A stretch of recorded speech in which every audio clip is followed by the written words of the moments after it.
Bienvenidos a Extracto, el programa que nos muestra lo más destacado de Interfaz, la revista televisiva que todas las mañanas nos lleva por lo mejor de la información en educación. Conducido por mis compañeros Omar Cepeda y Ana Cristina Olvera. Este es un viaje por México y el mundo sobre el universo educativo y los personajes que la construyen. Una producción de la Agencia Informativa de Educación de México, conformada para mostrar al público a los protagonistas del sistema educativo, su contexto, la actualidad, las instituciones, escuelas, profesores y por supuesto a los alumnos.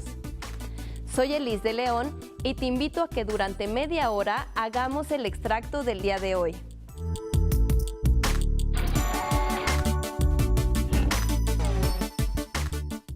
En nuestro país existen 20 millones de indígenas.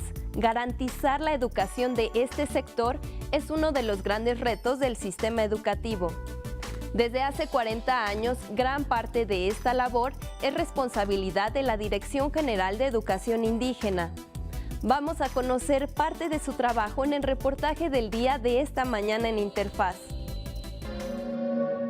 Hace medio siglo, la política educativa para las comunidades indígenas se centraba en la castellanización, el trabajo incansable de antropólogos y la puesta en marcha de los acuerdos internacionales que signó México sobre los derechos de los pueblos originarios modificaron la práctica para garantizar el derecho a la educación respetando la lengua, cultura y tradiciones.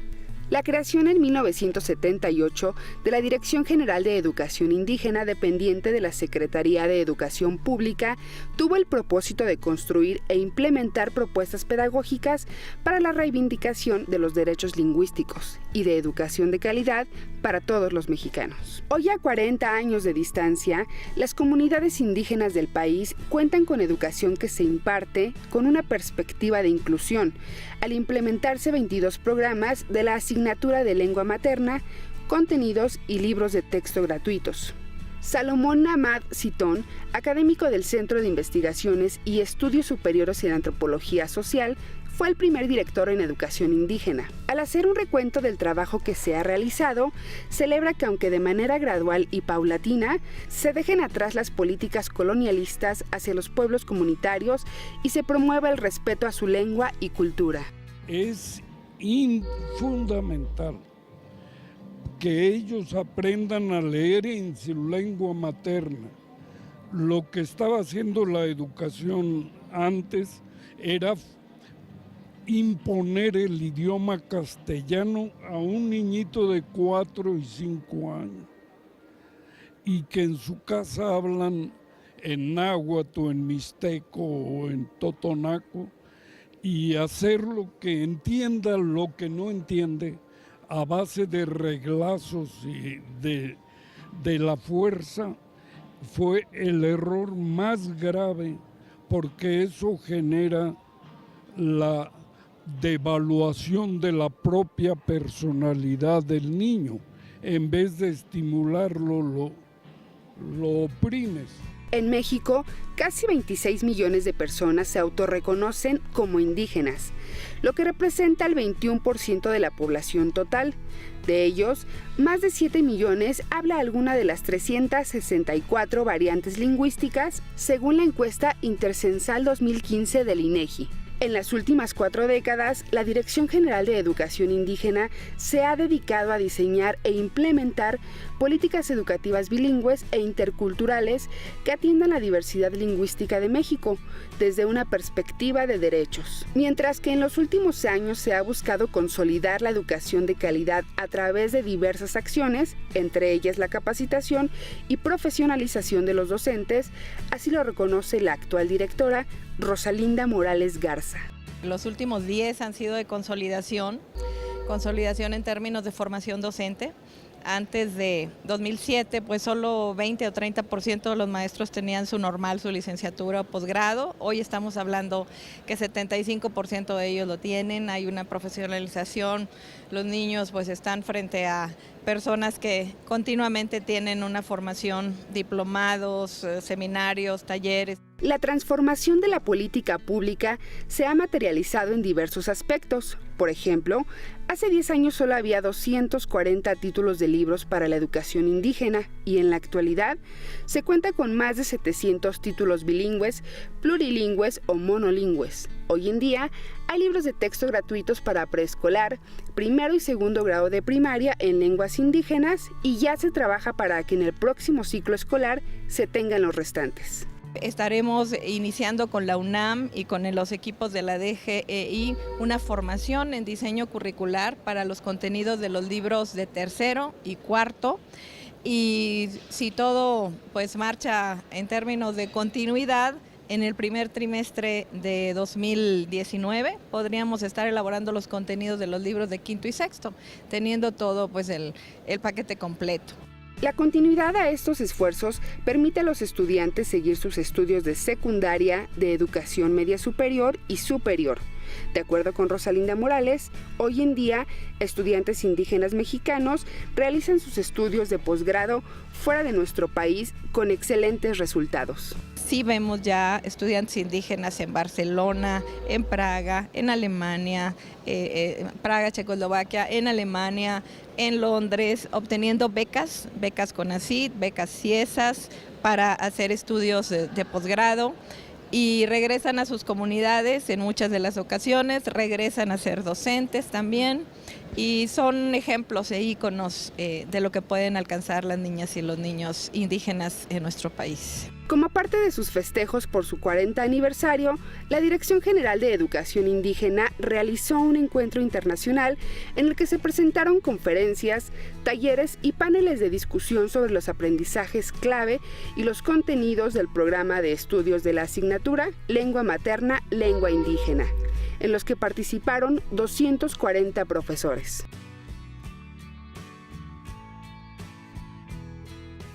Esta mañana estuvo en Interfaz Elba Rodríguez, coordinadora del Programa de Apoyo a la Educación Indígena de la Comisión Nacional para el Desarrollo de los Pueblos Indígenas, quien nos platicó sobre los 40 años de la educación indígena y de las acciones que se están realizando para mejorar la educación de ese sector en la población. Primero nos platicó sobre la Casa de Estudios para Niños Indígenas. La comisión ya tiene el programa, este programa de apoyo a la educación, pues tiene más de 40 años. Trabajamos de la mano con la Dirección General de Educación Indígena y bueno, tenemos lo que son las casas del niño indígena. ¿Qué son estas casas? Bueno, pues son lugares en donde los niños pueden llegar para llegar a estudiar. ¿Qué significa esto? Que son niños que no tienen escuelas en sus localidades y tienen que caminar 2 o 3 horas, 8, 10 horas para poder llegar a un plantel educativo. Lo que hizo el gobierno federal fue, al lado de la escuela, poner un espacio donde se les brinda alimento y hospedaje, se les llama Casas del Niño Indígena.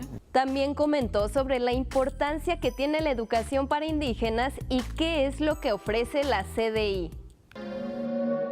Estamos convencidos de que la educación es el medio para poder mejorar la calidad de vida y poder hacer vivos los derechos.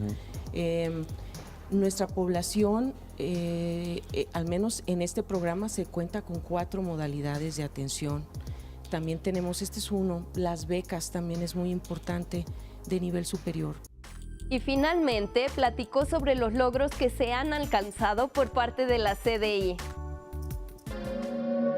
Para nosotros es un logro que una niña logre terminar tercero, cuarto, quinto, sexto, que ingrese a secundaria, primero, segundo, tercero, y luego que ingrese a bachillerato.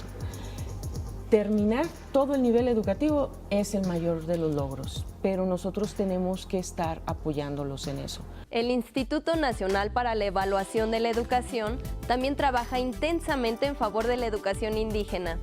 Para darnos cuenta dónde estamos parados en materia de educación de este sector, nuestra compañera Ana Luisa Guerrero sostuvo una entrevista exclusiva con la consejera del INEE, el Instituto Nacional para la Evaluación de la Educación, Silvia Schmelkes. Vamos a ver qué le comentó. Buenos días a ustedes en el estudio, Omar, Ana Cristina. Pues los saludo, estamos en este momento en el Instituto Nacional para la Evaluación de la Educación y como bien comentan, la educación indígena es preponderante hablar de ella. Se han hecho muchos esfuerzos a lo largo de las últimas décadas para revalorar y para tomar en cuenta la diversidad lingüística de nuestro país. Para ello nos encontramos en este momento con la doctora Silvia Schmelkes. Ella es consejera del INEE y bueno, ella es la experta, vamos a hablar. Muchas gracias, buenos días. ¿Qué tal? Buenos días. Nos gustaría que nos hiciera un panorama de en qué punto estamos parados en este momento cuando hablamos de educación indígena. Sí, bueno, quizás antes, aprovechando que estamos celebrando los 40 años de la educación indígena, de la Dirección General de Educación Indígena, bueno, en primer lugar, felicitar a la dirección por este aniversario y después decir, pues, que la creación de la dirección fue realmente un hito en materia del cumplimiento de los derechos, sobre todo los derechos lingüísticos de los pueblos indígenas. Antes también había educación para indígenas, pero la orientación era de castellanización y pues eso obedecía a una filosofía de integración. Vamos a hacer que el indígena deje de ser indígena y se convierta en un mestizo como todos los demás y así los vamos a integrar a la sociedad y podrán participar en el desarrollo. Pero esa visión estaba totalmente equivocada porque pues cada pueblo indígena tiene su propia cultura, tiene su propia lengua, tiene una enorme riqueza y no tiene por qué perderla. Al revés, México se tiene que reconocer como un país que es rico gracias a su diversidad. Entonces, por eso pues es tan importante la creación de la dirección que desde un principio reconoce la necesidad de que los indígenas reciban una educación en su propia lengua, aprendan también el español, es decir, que sea bilingüe, y en ese entonces se hablaba de la educación bicultural, en el sentido de que se aprendiera la cultura propia y la cultura nacional. Ahora se habla de educación intercultural porque pues somos muchas las culturas que vivimos en este país y tenemos que conocerlas todas y también en el mundo, ¿no? Pero es muy importante en ese sentido. Bueno, a pesar de esos avances, pues yo creo que sí tenemos que reconocer que la educación indígena tiene dificultades. Creo que hemos avanzado muchísimo en cobertura. De hecho, ya prácticamente podemos decir que en educación primaria casi el 98% de los niños indígenas están asistiendo a ella. Y esto pues ha disminuido las brechas que antes tenían los niños indígenas respecto de los niños no indígenas en su escolaridad básica, digamos, que es la primaria. Pero todavía quienes, digamos que los indígenas desertan de la escuela, de la educación, mucho más que los no indígenas y quizás lo más preocupante es que aprenden menos, ¿no? También habría que decir que sabemos del aprendizaje gracias a pruebas estandarizadas que se aplican en español, cuando muchos de los indígenas no dominan el español. No obstante, las pruebas se aplican al último grado de primaria y si hubiera una educación bilingüe, pues uno verdaderamente bilingüe, uno esperaría que ya en sexto de primaria los niños pudieran trabajar con una prueba que está en castellano. Entonces, sí, el 80% de los niños indígenas en sexto grado de primaria no logran el nivel básico, el nivel más básico de aprendizaje, que es el nivel 2, se encuentran en el nivel 1. Esto es cierto solamente del 60% del resto de la población, ahí hay una brecha de 20 puntos, que significa muchos años, desgraciadamente, porque remontar 20 puntos de diferencia tarda muchísimo tiempo, ¿no? Entonces, bueno, esa es una preocupación. También creo que otra preocupación importante es el hecho de que hay muchos niños indígenas que no están siendo atendidos por la Dirección General de Educación Indígena o sus correlativos en las entidades federativas. De hecho, únicamente el 53% de los niños en edad de preescolar y primaria asistan a escuelas indígenas y hay que recordar que ya en secundaria no existen escuelas indígenas propiamente tales, entonces ahí ya no se les reconoce en sus características propias, culturales y lingüísticas y se les atiende en su diversidad a partir de la educación secundaria.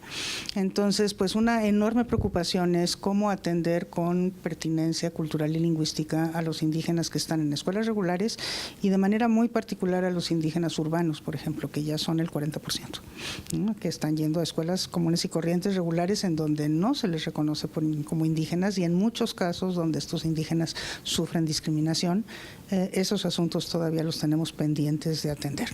Bueno, ha habido un avance significativo, la reforma educativa contempla esta diversidad multicultural y multilingüística y bueno, se han creado programas. ¿Qué puede decirnos al respecto?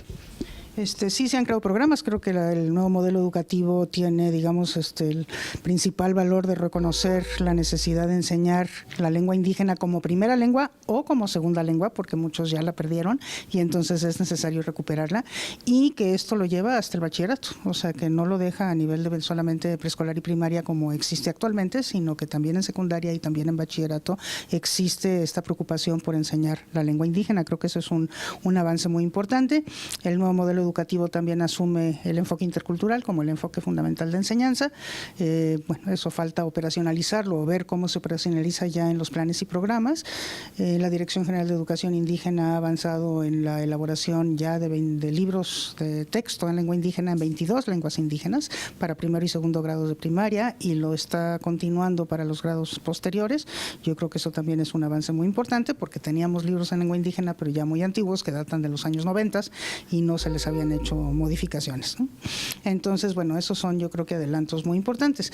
A pesar de eso, a nosotros nos ha parecido aquí en el instituto que hacen falta reformas pues mucho más profundas, y por eso emitimos las directrices para la atención educativa a niños, niñas y adolescentes indígenas, que entre otras cosas, por ejemplo, hablan de la necesidad de atender a los niños indígenas a donde sea que estén, niños, adolescentes, jóvenes, a donde sea que estén, a donde sea que se encuentren, que se haga transversal, digamos, a la Secretaría de Educación Pública este afán incluyente de las diferencias.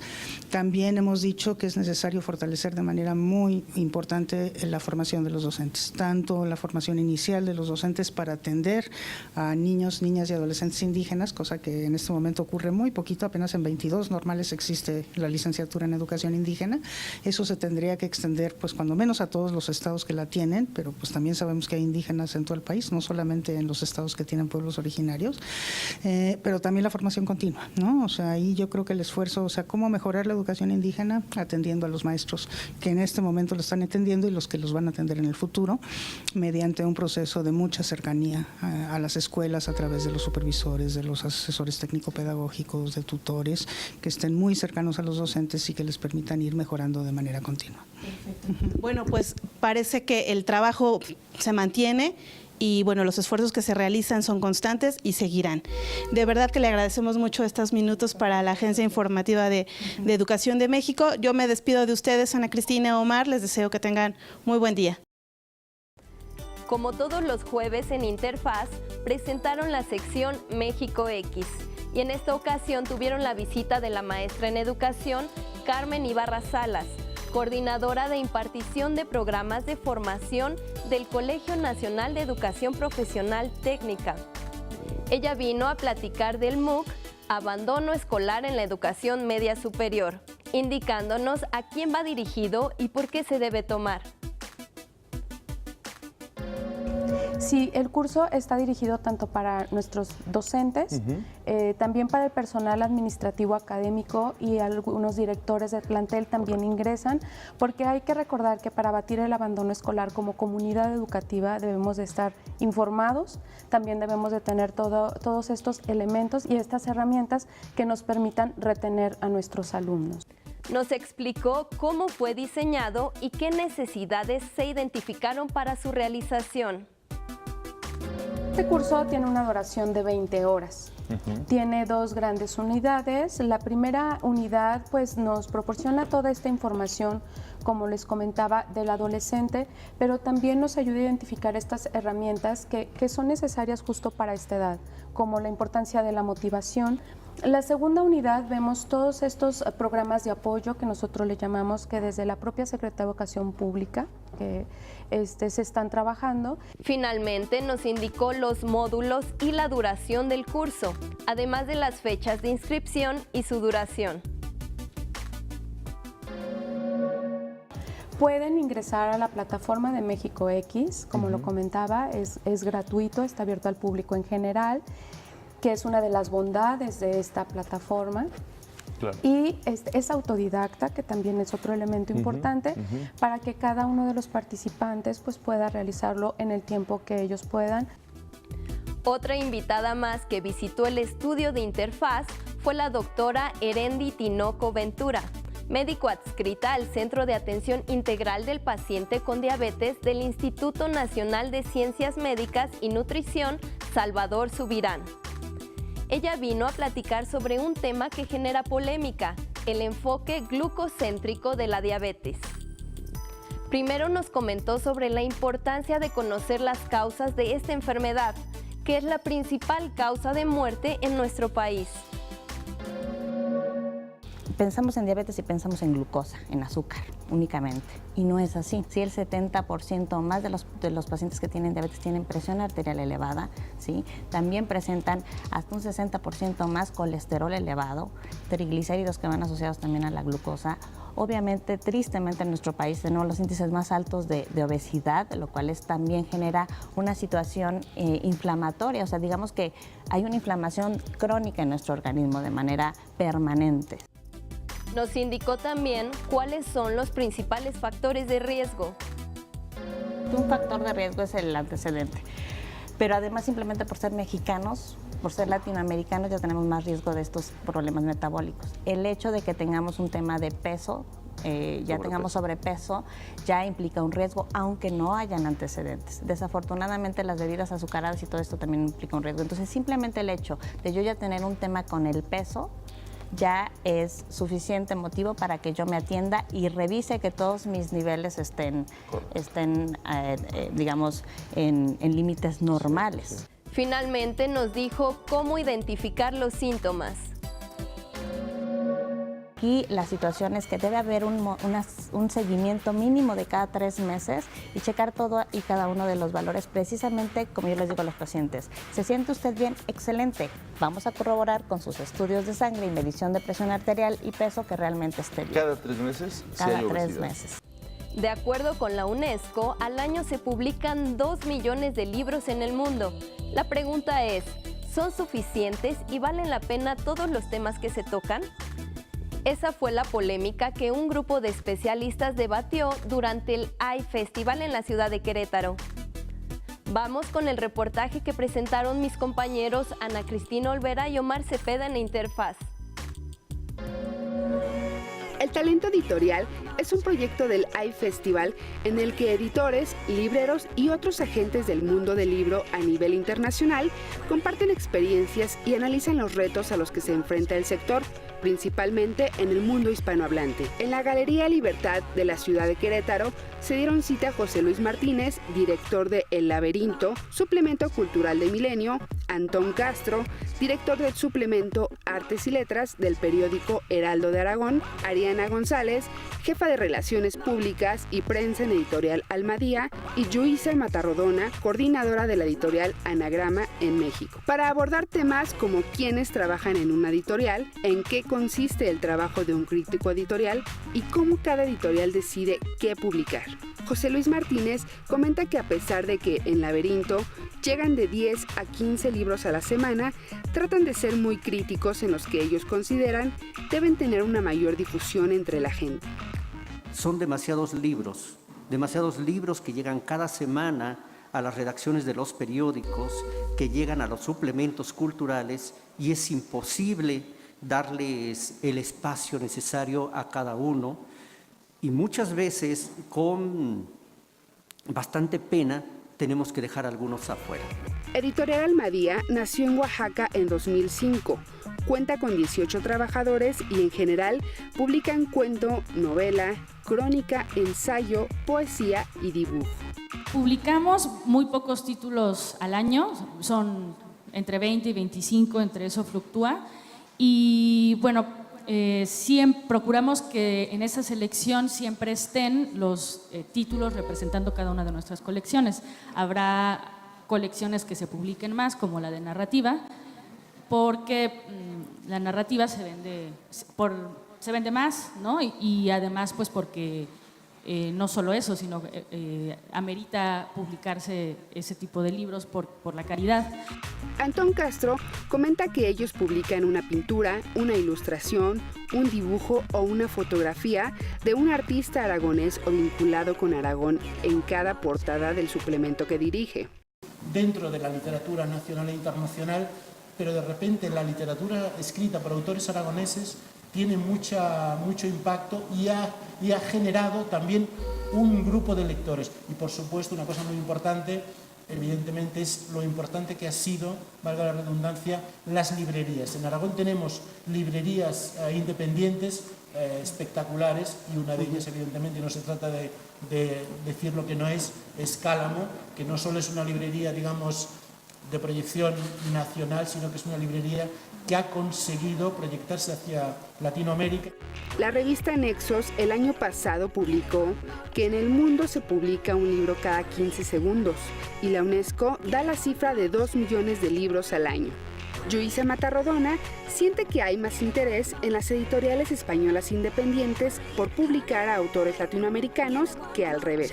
Anagrama se podría decir que está ahora, bueno, la compró Feltrinelli hace un tiempo, entonces se podría considerar multinacional, pero no lo es, funciona, opera tal cual una independiente grande. Se publican entre 80 a 100 libros al año, que es mucho, y creo que en el catálogo habrá como unos 3.500, 3.600 títulos y sumando, entonces sí es grande, pero no estamos hablando de los tirajes ni de los tamaños de una multinacional. Los ponentes coinciden en que no se puede frenar la creación desmedida de libros, pero es necesario tratar de seleccionar lo que puede ser de utilidad para los lectores en una vida media e impulsar su publicación. Llegamos al final de Extracto con lo mejor de Interfaz.